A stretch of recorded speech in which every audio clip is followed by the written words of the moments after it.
కీర్తనల గ్రంథము 111వ అధ్యాయం. యెహోవాను స్తుతించుడి. యథార్థవంతుల సభలోనూ సమాజములోనూ పూర్ణ హృదయముతో నేను యెహోవాకు కృతజ్ఞతాస్తుతులు చెల్లించెదను. యెహోవా క్రియలు గొప్పవి, వాటియందు ఇష్టముగలవారందరూ వాటిని విచారించుదురు. ఆయన కార్యము మహిమ ప్రభావములుగలది. ఆయన నీతి నిత్యము నిలుకడగా నుండును. ఆయన తన ఆశ్చర్యకార్యములకు జ్ఞాపకార్థ సూచనను నియమించియున్నాడు. యెహోవా దయాదాక్షిణ్యపూర్ణుడు. తనయందు భయభక్తులు గలవారికి ఆయన ఆహారమిచ్చియున్నాడు.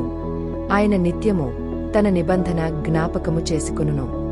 ఆయన తన ప్రజలకు అన్యజనుల స్వాస్థ్యము అప్పగించియున్నాడు. తన క్రియల మహాత్మ్యమును వారికి వెల్లడి చేసియున్నాడు. ఆయన చేతికార్యములు సత్యమైనవి, న్యాయమైనవి. ఆయన శాసనములన్నీయు నమ్మకమైనవి. అవి శాశ్వతముగా స్థాపింపబడియున్నవి.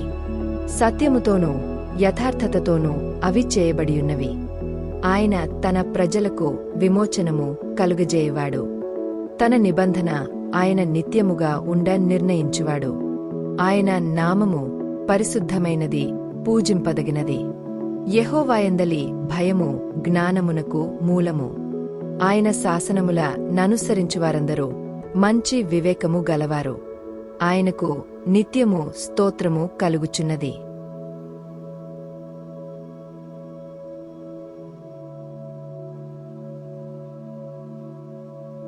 ఈ వాక్యం మీ హృదయాన్ని బలపరిస్తే లైక్ చేయండి, షేర్ చేయండి మరియు మా తెలుగు బైబిల్ ఛానల్ను సబ్స్క్రైబ్ చేయండి.